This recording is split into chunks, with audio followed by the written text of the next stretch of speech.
Bonjour, dans cette vidéo, je vais t'expliquer les résultats de notre dernière étude sur l'utilisation et la détection de la duperie chez les adultes autistes. Mais d'abord, qu'entendons-nous exactement par le terme duperie? La duperie, ou le fait de duper autrui, est le fait de donner une information que nous savons fausse dans le but de la faire accepter comme vraie à son interlocuteur. Prenons l'exemple du poker. Je suis un joueur de poker et je n'ai pas de très bonnes cartes en main. Lorsque vient mon tour, au lieu de me coucher, je vais augmenter la mise, parce que j'espère faire croire à l'autre joueur que j'ai en fait de très bonnes cartes dans mon jeu. Ce type de stratégie, le fait de duper son interlocuteur, peut être expliqué de deux manières. L'une est le fait de savoir se mettre à la place de l'autre. Nous appelons ça également la théorie de l'esprit. C'est en fait se mettre dans la tête de la personne en face de nous et d'imaginer ce que l'autre peut penser à ce moment-là. Dans notre exemple, on peut dire que j'ai augmenté ma mise parce que je me suis mise dans la tête des autres joueurs. Ce joueur va penser que j'ai de bonnes cartes parce que j'ai augmenté ma mise. Une autre explication possible pour notre exemple est que j'ai tout simplement observé qu'en augmentant ma mise, il y a une plus grande probabilité que l'autre joueur se couche. Ici, je n'imagine pas une seule seconde ce à quoi l'autre veut penser. Il s'agit juste d'un apprentissage. Nous appelons ça l'apprentissage social.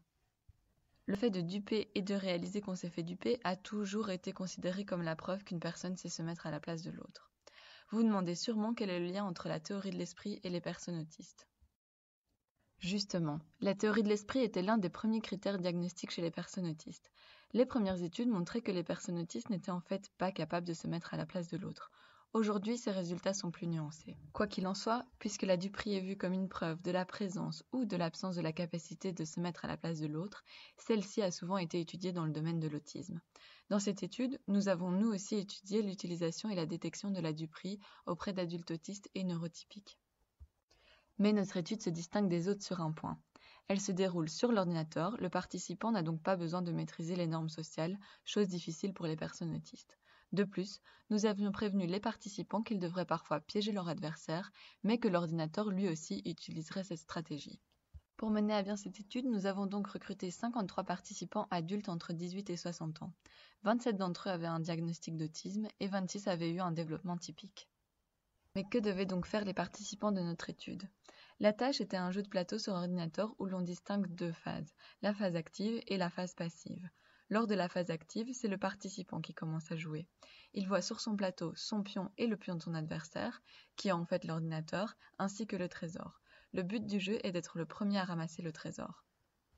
Dans la phase active, il y a deux types d'essais différents selon la place du trésor et des pions des participants.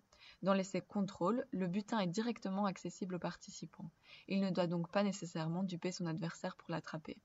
Dans le deuxième type d'essai, si le participant se dirige directement vers le butin, l'ordinateur va alors savoir dans quelle direction il se trouve et accédera ainsi au trésor avant le participant. Le participant doit donc feindre une autre direction pour éloigner l'ordinateur du trésor. C'est ici que le participant doit user de la duperie s'il veut gagner un maximum de points.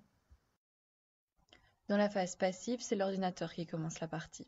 Le participant dans cette phase-là ne voit pas où se trouve le butin et dépend donc des mouvements de son adversaire qui est l'ordinateur pour deviner où le trésor se trouve.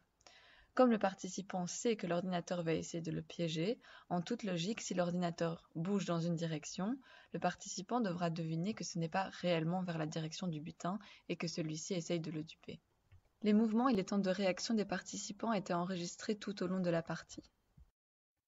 Si les personnes autistes n'utilisent pas la duperie dans ce jeu et ne réalisent pas qu'ils se sont fait duper, alors c'est qu'ils sont dépourvus de théorie de l'esprit.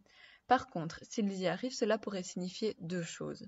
Ils sont bel et bien capables de se mettre à la place de l'autre, ou bien ils n'en sont pas capables mais ils compensent ce déficit à l'aide de l'apprentissage social. Ils vont apprendre tout au long du jeu qu'ils ont plus de chances de gagner en dupant leur adversaire. Quels sont les résultats de notre étude? Les résultats montrent que les adultes autistes utilisent la duperie autant que les adultes neurotypiques. De plus, les adultes autistes étaient tout aussi capables de détecter qu'ils s'étaient fait duper lorsqu'ils jouaient contre l'ordinateur. Ces résultats pourraient donc attester de la présence de la théorie de l'esprit chez les adultes autistes. Mais ce n'est pas la seule explication possible.